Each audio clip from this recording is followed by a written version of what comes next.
이 시간 하나님의 말씀은 시편 8편입니다. 시편 8편 1절에서 9절의 말씀 교독으로 봉독하겠습니다.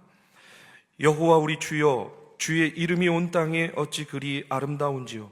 주의 영광이 하늘을 덮었나이다.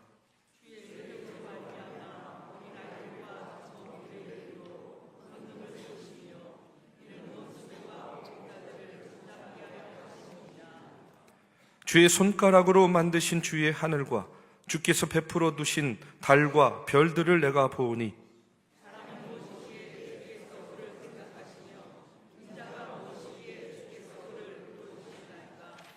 그를 하나님보다 조금 못하게 하시고 영화와 존귀로 관을 씌우셨나이다.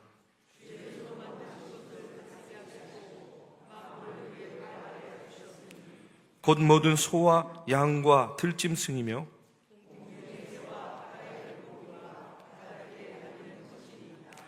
여호와 우리 주여, 주의 이름이 온 땅에 어찌 그리 아름다운지요. 아멘. 오늘 이 시간에는요, 새해 첫 주입니다. 아름다운 교회, 또 아름다운 성도라는 제목으로 시편 8편의 말씀을 나눕니다. 언제인지 모르지만, 자주는 아니지만 저도요, 가끔 이런 불평이 제 입술을 통해서 나올 때가 있어요. 아유, 왜 세상이 이 모양이야? 뭐 하나 온전한 것이 없는 것 같아.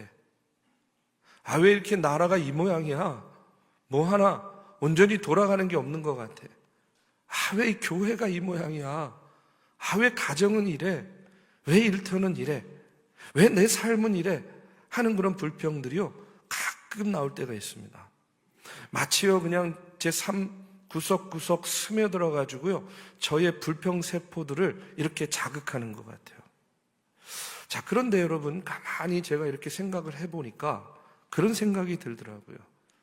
불평의 원인은 세상에 있지도 않고, 나라에 있지도 않고, 교회에 있지도 않고, 우리의 환경에 있지도 않다. 결국은 누가 문제였는가? 내가 문제였구나. 사람이 문제였구나 하는 것을 다시 한번 깨닫게 됩니다. 여러분, 그렇기 때문에 좋은 나라, 좋은 세상, 좋은 교회, 좋은 가정 만드는 건요, 내가 좋은 사람이 되면 그것이 가능해진다는 거예요. 결국은 사람이 문제다 하는 그런 사실입니다. 우리가 잘 알듯이 하나님께서 태초에 천지를 창조하실 때에 여러분, 하나님은요, 모든 것들을 좋게 만드셨어요. 그렇지 않습니까? 하나님이 태초에 이 세상의 피조물들을 창조하시면서 항상 동일하게 하셨던 말씀이 뭐예요?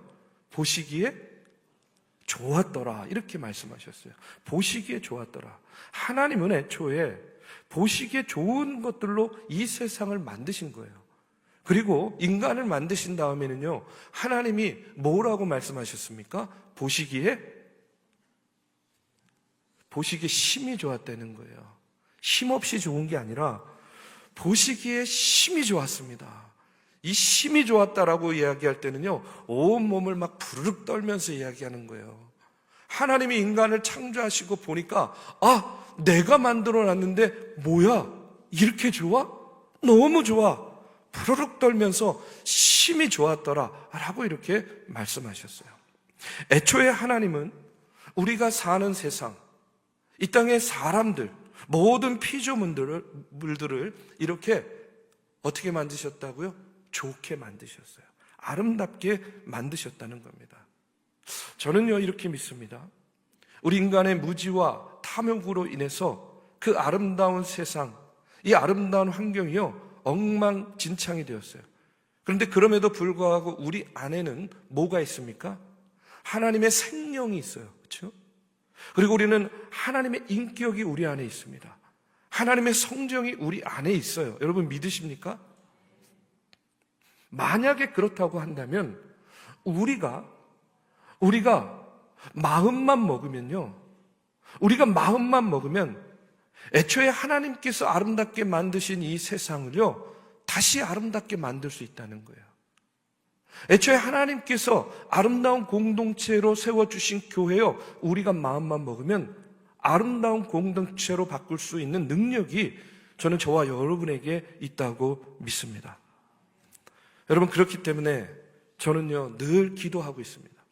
중앙교회에 부임한 이래 계속해서 기도하는 것이 무엇이냐면, 어떻게 우리 중앙교회를 하나님이 보시기에 보기 좋다, 너무 좋아 하고 이렇게 좋은 교회로 만들 수 있을까 하는 것을요 늘 기도하고 고심하고 있습니다. 또 성도들 느끼기에도 우리 중앙교회 참 좋은 교회야, 너무 좋아, 빨리 가고 싶어 하는 그런 교회가 될 수 있을까 늘 기도하고 고심하고 있습니다. 교회 안팎은 물론이고, 여러분 주보 하나 만들고 문서 하나 만들 때에도요, 기왕이면요 우리 성도님들이 받아봤을 때 우와 좋네 하고 느낄 수 있도록 열심과 또 최선을 다하면서 그렇게 만들어가고 있어요. 아마 저뿐만 아니라 우리 성도님들도 주님의 몸된 교회를 섬기고 사역할 때 그런 마음일 거라고 생각해요. 제가 주일날 임례를 하려고 저 뒤에 서가지고 강단을 다 이렇게 바라봐요. 오늘도 바라봤습니다. 이렇게 바라보고 서 있으면요, 먼저 제단 꽃꽂이가 눈에 들어와요. 얼마나 아름다운지 몰라요. 위에 십자가, 그리고 이 강단의 이 모습들을 보면 저도 모르게 우리 교회 참 아름답다 하는 그런 마음이 생겨요. 여러분 안 그렇습니까? 여러분, 우리 교회요 참 아름다운 교회라고 생각해요. 이 아름다운 것은요 사람의 마음을 끌어요. 그리고 뭔지 모르는 묘한 기쁨을 느끼게 하는 것이 이 아름다움입니다. 근데 우리 교회가 아름다운 교회예요. 여러분 믿으십니까? 우리 교회 아름다워. 왜 아름다운가? 저는요 겉모습 때문에 아름다운 것보다 이 말로 표현할 수 없는 뭔가가 있어요. 돈으로도 살 수 없는 뭔가가 있어요. 이 무엇인가 그 따뜻한 품격과 뭔가 그 깊이와 격조가 느껴지는 그게 있다니까요. 아니 지금 우리 교회 얘기하는 거예요. 남의 교회 얘기하는 게 아니라 우리 교회가 그렇다고요. 우리 중앙교회가 이걸 말로 표현할 수가 없어요. 근데 왜 이런 느낌이 있을까? 왜 이런 마음이 들까? 이렇게 제가 생각을 해보니까 역시 그것도요 사람 때문이다라는 생각이 들더라고요. 사람 때문이다. 아니 이 깊이와 이 격조가 어디에서 오는가, 어디에 있는가? 사람 때문이에요. 여러분 때문입니다. 여러분 안에 있는 그 깊이와 그 격조가요 이렇게 드러나는 것을 보면 그렇게 느껴지는 거예요. 그리고 또 한 가지는 뭐냐면 135년 동안 축적해온 그런 역사와 전통이 이 안에 자연스럽게 쌓여있기 때문에 그래요. 여러분 전통을 돈으로 살 수 있습니까? 못 사잖아요. 그런 것들이 이 교회에 이 안에 켜켜이 쌓여있기 때문에 느끼는 그런 감정이라고 생각합니다. 제가 미국에 있을 때 중부에 있는 오래된 대학들을 몇 군데 방문할 기회가 있었어요. 미시간 주립대학도 가봤고 시카고 대학도 가봤고 일리노이 주립대학도 컨퍼런스가 있어서 이렇게 방문을 했는데 그 대학들을 방문할 때마다 느낀 느낌이 뭐였냐면요, 이 학교 캠퍼스 곳곳에요 정말로 오래된 그런 건물들이 탁탁 자리하고 있는 거예요. 담재기 넝쿨도 이렇게 멋있게 드리워져 있고요. 그것을 보는데 그냥 그 건물 자체가 예술 같고 그 건물 자체가 문화 같고 그것에서 뿜어져 나오는 그 아우라가요 그 역사와 전통을요 그대로 느끼게 해주더라고요. 저는 우리 중앙교회에도 그것이 있다고 믿습니다. 우리가 굳이 자랑하고 드러내려고 하지 않아도 이곳에 켜켜이 쌓여있고 배어있는 그 역사와 전통이 주는 그 깊이, 그 격조가 이 안에 있다고 믿어요. 우리 중앙교회가 지금은 비록 겉모습으로는 옛 교회의 그 고풍스러운 모습을 찾아볼 수는 없지만 저는 저와 여러분 한 사람 한 사람이 중앙교회라고 믿습니다. 여러분 한 사람 한 사람이 중앙교회입니다. 이제 한 해가 지내고 두 해가 지나고 이제 또 140주년, 145주년 이 교회의 역사가 계속되는 동안 여러분 한 사람 한 사람이 중앙교회가 돼서요, 누구도 살 수 없고 누구도 흉내낼 수 없는 그 신앙의 깊이와 그 신앙의 격조가 여러분 한 사람 한 사람을 통해서 묻어 나오게 되리라고 저는 믿습니다. 금년 한 해 동안 그렇기 때문에 우리는요, 더 많이 생각하고 더 멀리 바라보고요, 이 주님의 몸된 교회가 하나님 보시기에 너무 좋아, 너무 아름다운 교회야 라는 그런 칭찬받을 수 있는 교회로 나가기 위해서 저와 여러분 더욱더 합력하여서 이 믿음의 공동체를 아름답게 세워나가시기를 주님의 이름으로 축복합니다. 오늘 봉독한 시편 8편의 말씀은요, 우리가 너무나 잘 아는 말씀이에요. 찬양으로도 많이 부릅니다. 근데 이 말씀은 하나님의 위엄과 아름다움을 찬양하는 그런 내용이 있고요, 동시에 인간의 탁월함을 또 노래하고 있습니다. 하나님의 위엄과 영광을 찬양하고 또 동시에 인간의 탁월함을 시편 기자가 노래하고 있어요. 먼저 1절과 9절을 보면, 여호와 우리 주여, 주의 이름이 온 땅에 어찌 그리 아름다운지요, 주의 영광이 하늘을 덮었나이다. 9절에 보면 똑같은 고백이 나옵니다. 여호와 우리 주여, 주의 이름이 온 땅에 어찌 그리 아름다운지요. 시편의 기자가 이 글을 쓴 목적은 뭐냐? 이와 같은 하나님의 존귀와 그 아름다움을 찬양하기 위해서 이 시편의 말씀을 기록한 겁니다. 그런데 거기에만 머물지 않고 이 말씀을 보면요, 이 하나님의 아름다움이요, 이제 인간의 탁월함과 연결되고 있는 것을 또 말씀을 통해서 알려주고 있어요. 3절에 보니까 주의 손가락으로 만드신 주의 하늘과 주께서 베풀어 두신 달과 별들을 내가 본다라고 이야기합니다. 주님께서 손수 만드신 저 하늘과 주님께서 친히 달아놓으신 저 달과 별들을 본다는 거예요. 예전에 창세기 강해를 할 때 여러분, 이 당시에 고대 근동의 사람들은 어떤 세계관을 가지고 있는지를 말씀드렸습니다. 이 당시의 사람들은요, 이 하나님이 창조하신 세계에 뭐가 있다고 믿었냐면 천장이 있다고 믿었어요. 천장. 그러니까 올라가면요, 천장에 탁 닿는 거예요. 거기에다가 하나님께서 해와 달과 별을 이렇게 매달아 놓으신 거예요. 그렇게 믿었던 거예요. 그래서 그 하나님께서 친히 달아 놓으신 저 달과 저 별들을 본다는 겁니다. 여러분, 우주 만물, 우주를 보면요, 얼마나 광대하고 장엄합니까? 근데 거기에 비하면 우리 인간은요, 굉장히 보잘것없고 작은 존재잖아요. 그런데 시편 기자는요, 또 인간의 탁월함에 대해서 이렇게 이야기합니다. 4절에 보니까 사람이 무엇이기에 주께서 그를 생각하시며 인자가 무엇이기에 주께서 그를 돌보시나이까. 인간은 이 거대하고 장엄한 우주에 비하면 정말 보잘것없는 존재이지만 하나님께서 그 인간을, 우리를 특별히 생각하셔서 아주 특별히 돌보시는 대상이 되었다는 거예요. 그래서 고백하는 거예요. 사람이 무엇이간데, 우리가 무엇이간데, 내가 무엇이간데. 여러분, 하늘이 아무리 높고 아무리 우주가 강대하다 하더라도 저는요, 그 모든 것은요, 인간보다 못하다고 생각해요. 왜냐? 인간은 하나님께서 자신의 형상대로 만들어 주셨고요, 우리에게 당신의 생기를 불어 놓으셨기 때문입니다. 시편 기자는 이제 모든 피조물 가운데 인간이 어떻게 탁월한가 하는 것을요, 이렇게 고백합니다. 5절에서 8절입니다. 그를 하나님보다 조금 못하게 하시고 영광과 존귀로 관을 씌우셨나이다. 주의 손으로 만드신 것을 다스리게 하시고 만물을 그의 발 아래 두셨으니 곧 모든 소와 양과 들짐승이며 공중의 새와 바다의 물고기와 바닷길에 다니는 그 신이다 하고 이렇게 고백해요.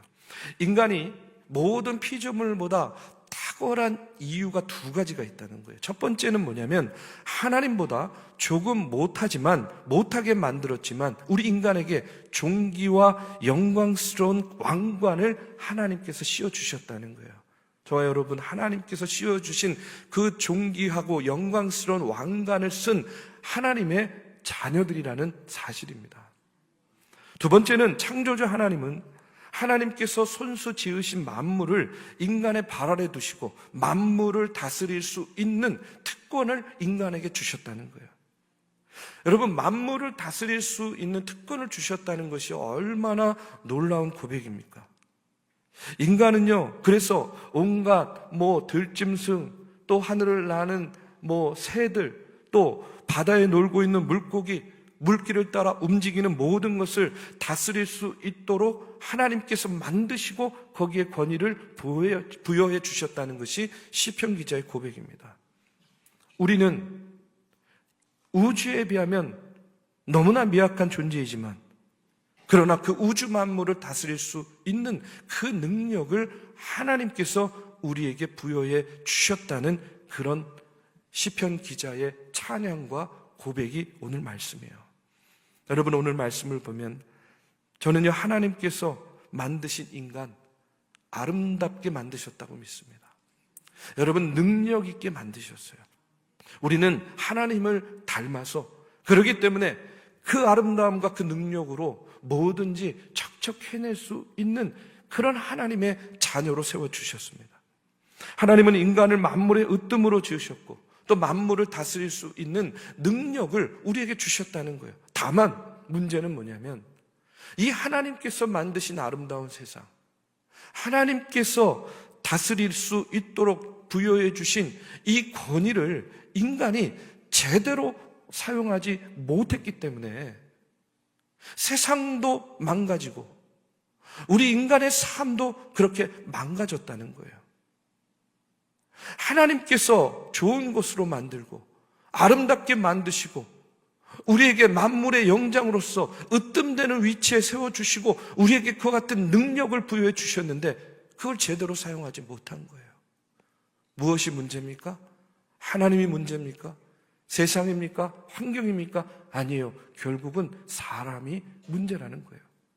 신학자 라이놀드 니버는요, 인간에게 있어서 근본적인 두 가지의 죄가 있다, 이렇게 이야기합니다. 근본적인 두 가지의 죄. 첫 번째는 뭘 이야기하냐면 교만이라고 이야기해요. 인간에게는 근본적인 죄가 있는데 그 죄가 뭐냐? 교만의 죄라는 겁니다. 피조물인 인간이 창조주 하나님의 주권을 넘보는 것, 이것을 교만이라고 이야기해요. 여러분, 창세기 11장에 보면 사람들이요, 기술이 생기기 시작했어요.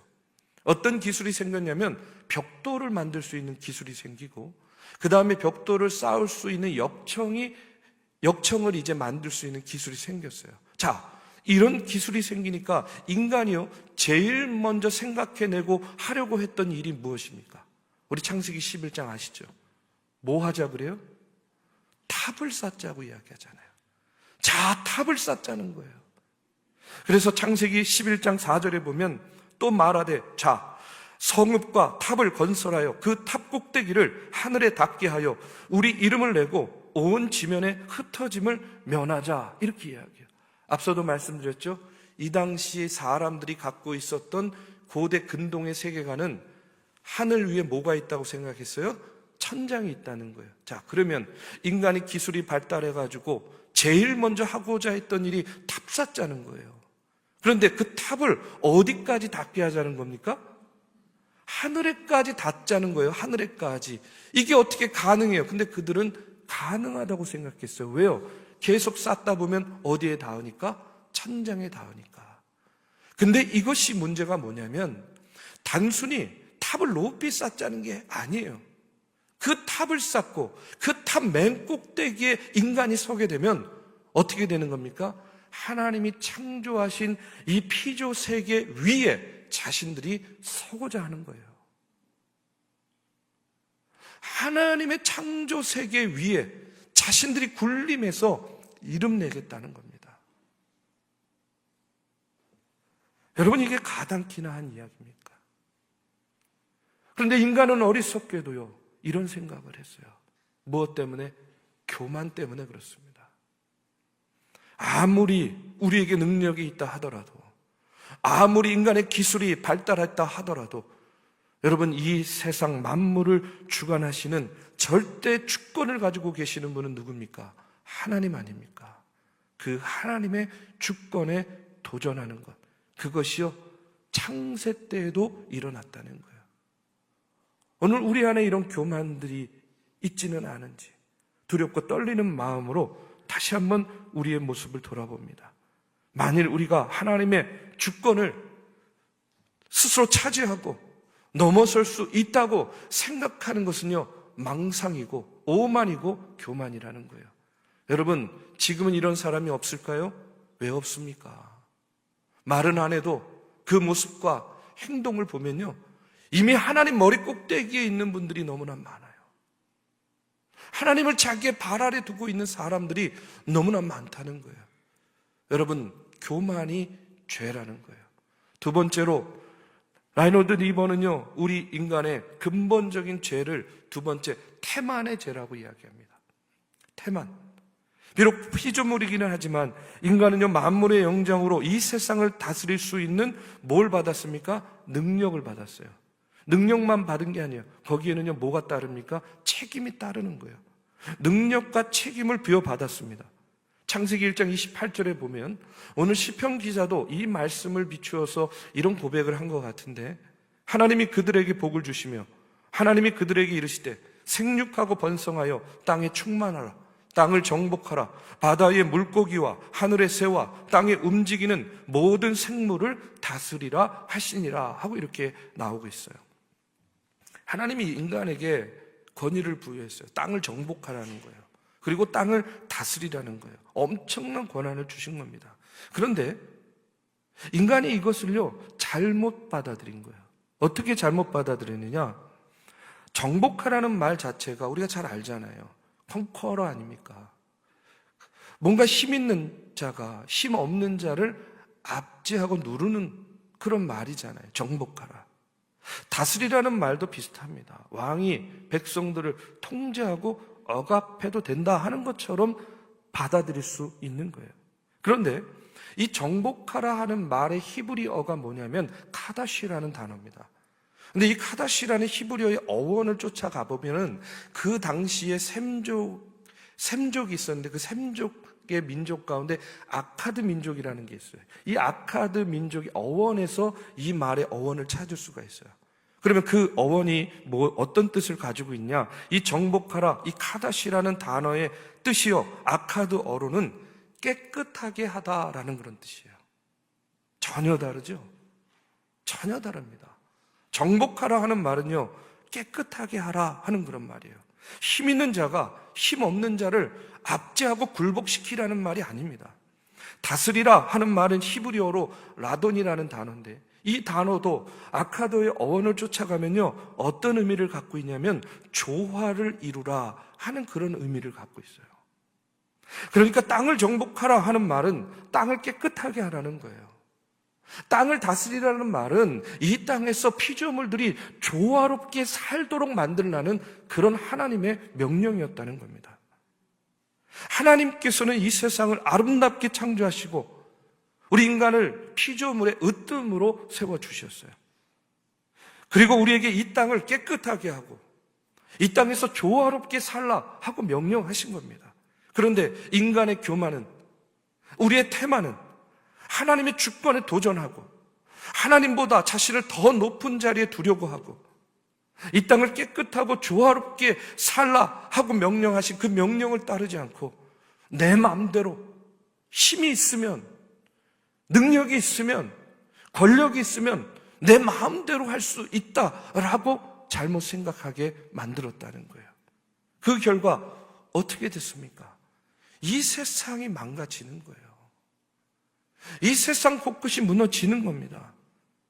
이 땅에서 벌어지는 인간 사이의 문제, 환경의 문제, 교회의 문제, 여러 가지 문제들이요, 바로 이 교만과 태만에서 비롯된 것이다. 저는 그렇게 생각해요. 우리 사랑하는 믿음의 성도 여러분, 오늘 이 시간 새해를 시작하면서 다시 한번 하나님께서 만드신 이 세상, 그리고 우리 교회, 그리고 우리 인간의 실존의 모습을 우리가 다시 한번 돌아보시기를 바랍니다. 사람이 무엇이간데 하나님께서 우리를 피조물 중에 으뜸으로 만들어 주시고 세워 주셨습니다. 우리 중앙교회가 무엇이간데 135년을 한결같은 은혜로 여기까지 인도해 주셨어요. 지난 시간 돌아보면요, 얼마나 굴곡이 많았습니까?